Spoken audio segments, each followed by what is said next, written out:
Hello everyone, मैं संदीप कुमार स्वागत करता हूं आज के सेशन में। आज की वीडियो हम लेकर आए कक्षा 9 के छात्रों के लिए विज्ञान विषय में प्रथम चैप्टर हमारे आसपास के पदार्थों का पार्ट नंबर 2। पार्ट 1 में हमने पढ़ लिया है कि क्या होते हैं पदार्थ और उसकी जो मुख्य भौतिक अवस्थाएं होती हैं उनके बारे में हमने थोड़ी थोड़ी जानकारी ले ली थी। आज की इस वीडियो में हम डिटेल से पढ़ेंगे जो उसके तीन मुख्य भौतिक अवस्थाएं ठोस, द्रव तथा गैस हैं, उनके बारे में हम पढ़ने वाले हैं। मुख्य भौतिक अवस्थाओं को शुरू करने से पहले हमने जो लास्ट वीडियो में थोड़ा सा पढ़ा उसके बेसिक के बारे में जानकारी ले लेते हैं। आखिर क्या होता है पदार्थ। पदार्थ पदार्थ की मुख्य कितनी अवस्थाएं होती है? पदार्थ की मुख्य तीन अवस्थाएं होती हैं, जिसमें से आपका पहला होता है ठोस, दूसरा होता है द्रव और तीसरा होता है गैस। जैसा कि हमने लास्ट वीडियो में ये सब पढ़ा है, लेकिन थोड़ा सा रिवीजन के लिए हम थोड़ी थोड़ी डिटेल्स ले लेते हैं।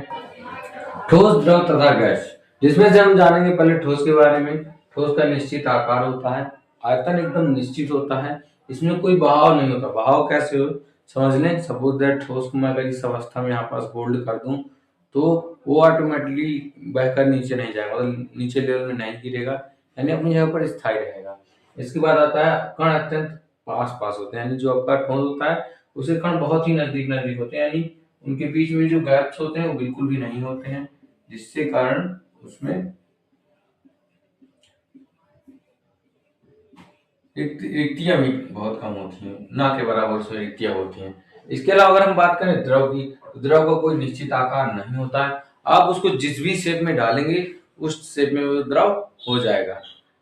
जैसे कि हमने मान लीजिए पानी एक द्रव है, अगर हम पानी को हम अभी गिलास में डालें गिलास में आ जाएगा। उसके बाद अगर उसी पानी को हम किसी बॉटल्स में डाल देते हैं तो वह बॉटल में भी आ जाएगा।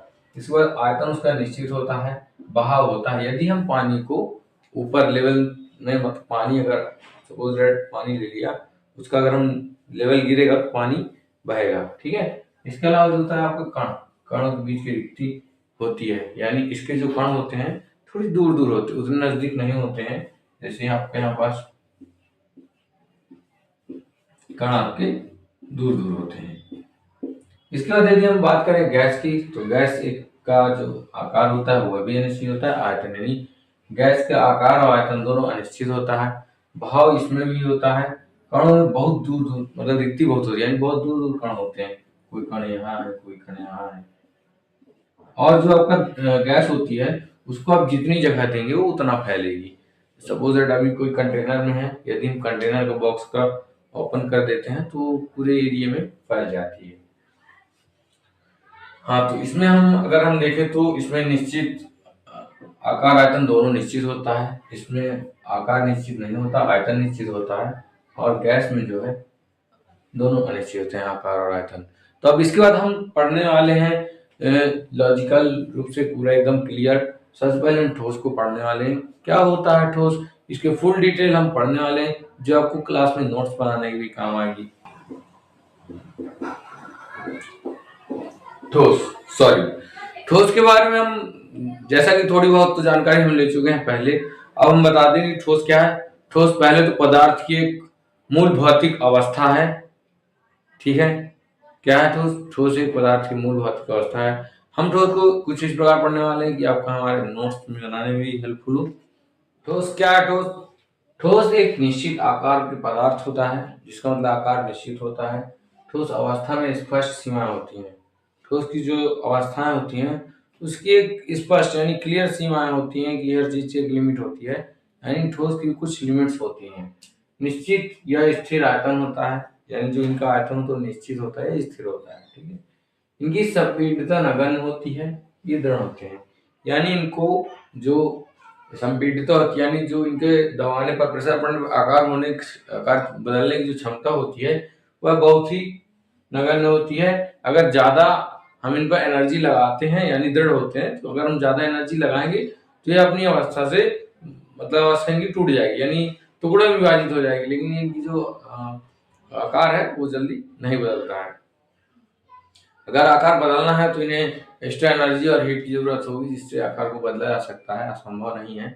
अगर अब पढ़ लेते हैं कि उदाहरण के बारे में। उदाहरण क्या कहता है? उदाहरण, बल लगाने पर रबड़ बैंड का आकार बदल जाता है, लेकिन बल हटा लेने पर यह पुनः अपने मूल आकार में जा जाता है। अत्यधिक बल लगाया जाए तो रबड़ बैंड टूट जाता है। यही बात बताई गई। अगर एक्स्ट्रा एनर्जी लगा दी जाए तो जो आपका ठोस होगा वो टूट जाएगा, यानी वो अपने आकार से बदल जाएगा। ठोस पदार्थों में कणों की गतिज ऊर्जा यानी न्यूनतम होती है। ठोस पदार्थों का एक निश्चित और दृढ़ आकार होता है। तो गतिज ऊर्जा इंटरनल काइनेटिक एनर्जी ठोस में बहुत कम होती है। एक्सटर्नल की तो बात अलग है, क्योंकि एक्सटर्नल बाहर से दी जाती है। इंटरनल काइनेटिक एनर्जी ठोस की कम होती है। शर्करा और नमक को जिस बर्तन में रखे जाते हैं उसी बर्तन का आकार ले लेते हैं, लेकिन ये ठोस पदार्थ है क्योंकि क्रिस्टलों का आकार नहीं बदलता। तो देखिए, जो जगह शक्कर और नमक है ये ठोस है, लेकिन ये अत्यंत सूक्ष्म होता है, बहुत छोटा छोटा होता है, जिससे आप बड़े शेप में रखेंगे तो वो आपका आ जाएगा, लेकिन इनका जो आकार होगा वो आकार नहीं बदलेगा। हाथ से दबाकर स्पंज को काफी हद तक संपीड़ित कर सकते हैं, लेकिन फिर भी यह ठोस है।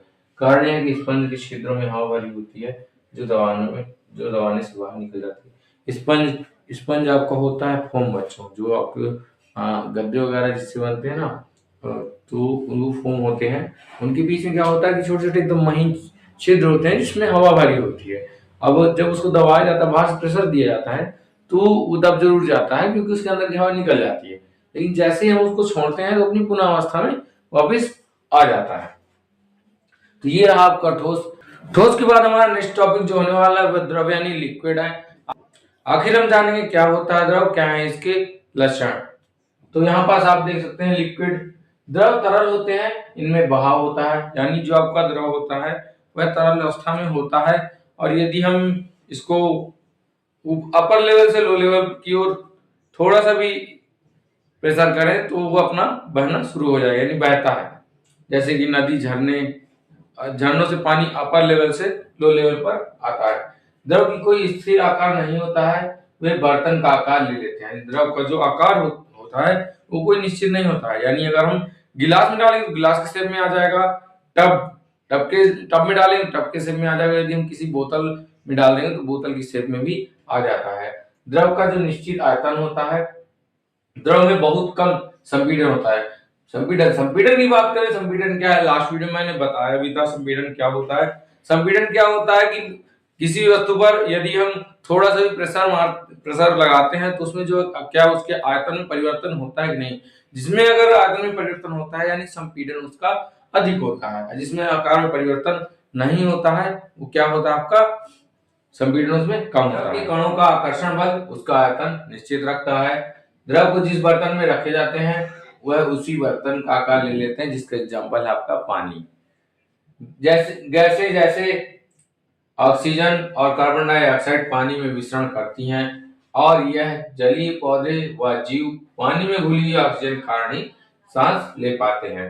पानी की बात करें तो देखिए बच्चों, पानी का जो फॉर्मूला होता है हमारा H2O होता है, जिसमें से आपका हाइड्रोजन के 2 अणु और ऑक्सीजन के 1 अणु होते हैं।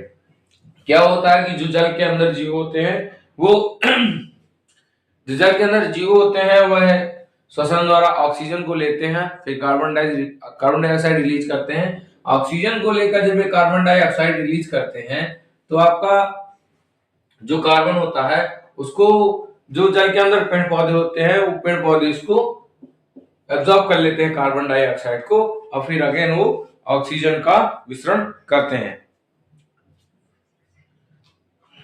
द्रव अवस्था में विसरण अधिक होता है, ठोस अवस्था में कम होता है, क्योंकि कणों में गति द्रव में ठोस की तुलना में अधिक होती है। जो द्रव के कण होते हैं उनमें गति अधिक होती है। जैसे एग्जांपल ले ले हम, यदि ये हमारा जो मार्कर है, सपोज दैट ये मोबाइल है, मोबाइल को हम मार्कर ले लेते हैं। मार्कर को मैं ऐसे रख दूंगा आपके सामने तो ये मार्कर रखा रहेगा ऐसे। जिस स्टेज में रखूंगा उसी स्टेज में रखा रहेगा। लेकिन वाटर क्या होता है, वाटर को यदि मैं इस तरह रखूं, अगर मैं वाटर को किसी भी बर्तन में डालूंगा तो जितना ज्यादा आकार दूंगा वो उतना तेज फैलेगा। यदि मैं गिलास में डालता हूं तो कम फैलता है। इसे हम किसी बड़े बर्तन में डालूंगा तो वो अपना आकार ज्यादा फैलाएगा। यानी जो द्रव में विसरण अधिक होता है ठोस के मुकाबले। अब बात करें यदि गैस में, तो विसरण बेटा सबसे ज्यादा गैस में होता है, उससे कम द्रव में होता है, फिर उससे कम ठोस में होता है। तो ये रहा आपका द्रव की डिटेल। अब हम चलते हैं गैस की ओर। द्रव के बाद हमारा नेक्स्ट टॉपिक गैस होने वाला है। गैस के लक्षण हमने लिखे हुए जिनको हम थोड़ा सा रीड कर लेते हैं। गैस में बहाव होता है, यानी गैस बहती है, जो द्रव में भी था। इसके बाद गैस में संपीड़न अधिक होता है, यानी यदि हम थोड़ा सा भी प्रेशर लगाते हैं तो गैस के आयतन में परिवर्तन हो जाता है। गैस में कोई एक निश्चित आयतन नहीं होता है, यानी गैस को हम जिस बर्तन में डाल रहे हैं उस बर्तन में हो जा रहा है। फर्क द्रव और गैस में क्या है कि जो आपकी गैस होगी द्रव के मुकाबले में ज्यादा एक्सपेंड होगी, यानी ज्यादा फैलेगी। विसरण अधिक होता है गैस में द्रव के मुकाबले में। अगर द्रव यदि ठोस का मुकाबला किया जाए तो फिर हमारा द्रव में विसरण अधिक होगा ठोस के मुकाबले। गैस में कोई निश्चित आकार नहीं होता है। गैस में कोई निश्चित सीमाएं नहीं होती, कुछ उसकी सीमाएं नहीं होती। जैसे कि ठोस की सीमाएं अधिक हैं और सबसे कम सीमाएं गैस की हैं। इसके बाद आपको जो कुछ टिप्स हैं, गैस में कण इधर उधर घूमने के लिए पूरी तरह से स्वतंत्र होते हैं। इनमें आकर्षण बल कम होता है, इसलिए गैस में बहाव होता है। लेकिन गैस में बहाव का रीजन क्या है कि सपोज दैट मेरे पास कई छोटे छोटे कण हैं, यदि मैं उनको अच्छे बॉन्ड से जोड़ कर रखूं तो वो नहीं भगेंगे। यदि अगर मैं उनको ऐसे ही रख दे रहा हूँ तो इधर उधर भग, जैसे आपको गुब्बारा होता है, गुब्बारे के जैसे 10-20 गुब्बारे लेकर यदि हम उनको अटैच करके रख दें तो कुछ नहीं होगा, लेकिन यदि हवा चलेगी तो कुछ नहीं होगा, एक जम रहेंगे या फिर जहां जाएंगे साथ में जाएंगे। और जो आपका यदि हम अलग अलग गुब्बारों को रख देते हैं फुलाकर तो कोई इधर भग रहा है कोई उधर भग रहा है। यानी अगर हम देखें तो गैस में क्या होता है कि तो गैस में कोई इधर भग रहा है, कोई कण इधर भग रहा है, कोई कण इधर भग रहा है, इस तरह कण इधर उधर भगते रहते हैं। गैस में कोई निश्चित आयतन नहीं होता है, इसलिए गैस जिस बर्तन में रखी जाती है वह उसी बर्तन का आयतन घेर लेता है। गैसीय अवस्था में कण अनियमित रूप से तेजी से गति करते हैं। इसी कारण से कण आपस में और बर्तन की दीवारों में टकराते रहते हैं। बर्तन की दीवार पर गैस द्वारा प्रति इकाई क्षेत्र पर लगे बल के कारण गैस में दबाव बनता है। यानी जो हमारा सपोज गैस सिलेंडर है, गैस सिलेंडर में खाना बनाने वाला जो गैस सिलेंडर है उसमें गैसेस भरी होती है, लेकिन क्या है कि उसमें भरा जाता है और जब वो ऑक्सीजन संपर्क में आती है तो जलती है, ये सबको पता है। तो वो गैस क्या करती है, जो सिलेंडर है उसकी सतह पर प्रेशर लगाती है। ठीक है, तो ये रहा आपका जो पदार्थ की तीन अवस्था है, ठोस द्रव तथा गैस है, इनका फुल्ली डिटेल। अब जो इसके बाद हमारा नेक्स्ट टॉपिक होने वाला है वो होगा, इसके बाद जो हमारा नेक्स्ट टॉपिक होने वाला है पदार्थ की अवस्थाओं में परिवर्तन, यानी जो हमारे पदार्थ होते हैं उनकी कौन कौन सी अवस्थाओं में क्या क्या परिवर्तन होते हैं, तो इसके बारे में हम पढ़ेंगे नेक्स्ट वीडियो में। आज के लिए बस इतना ही, फिर मिलेंगे नेक्स्ट वीडियो में, तब तक के लिए टेक केयर।